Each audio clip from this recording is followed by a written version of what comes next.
Good afternoon. My name is Jacques Vallee. I'm speaking at the request of Mr. James Fox, because a few years ago I initiated the system of multiple databases used by a DIA-sponsored program at Bigelow Aerospace as a cleared member of a scientific team charged with study of UFO, UAP phenomena.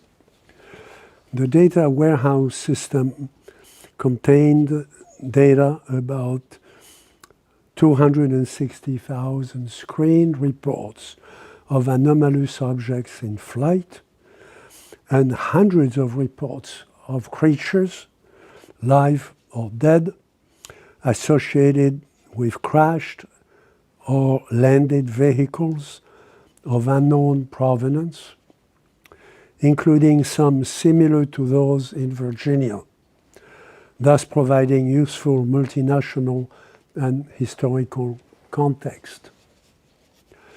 My current research is taking us to deeper levels with new on-site analytical and physical research on historical cases, such as the 1945 case in San Antonio, New Mexico, the 1964 case in Socorro, New Mexico, also, and the 1965 case in Vallee in France.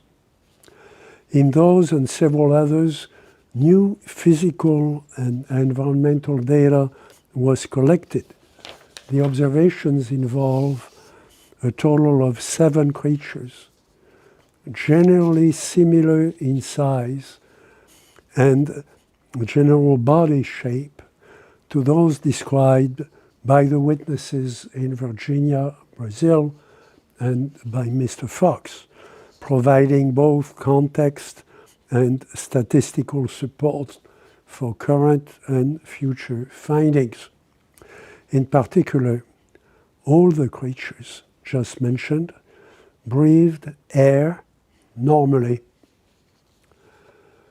Beyond this, I currently serve in a private capacity on the Scientific Advisory Board of the French Government National Center for Space Studies, CNES. That unit has actively researched the UFO problem since 1975, including national cases of close encounters with the presence of occupants, a number of which I have also studied on site. It should be clear, however, that I do not represent any of these government organizations in this or any other context. The Virginia incident of 1996 in Brazil, researched and documented by James Fox, fits within cases already known in scientific and medical records, many of which have remained classified. Relaxing the classification requirements while preserving security of essential facilities such as the nuclear labs would make it possible to inform and enlist the scientific community at a higher level. Action by the executive branch to allow more open exchange would be world-changing. As the Virginia case proves, allowing more open contact at an international level would yield better understanding of the global issues. The current segmentation of the data hinders any serious research into what appears to be an extraterrestrial phenomenon empowered by advanced artificial intelligence.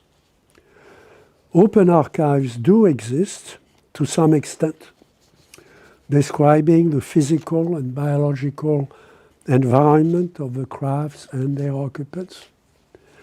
Socorro and Vallee in particular, two unclassified cases officially deemed unidentified by multiple government agencies, have yielded evidence of traces, recovered materials, and environmental effects.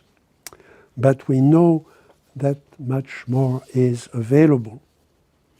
The Virginia case presents exceptional new knowledge beyond what was already known.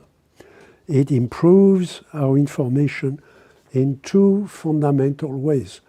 First, in the ability to reconstruct what happened to the craft and its occupants from beginning to end.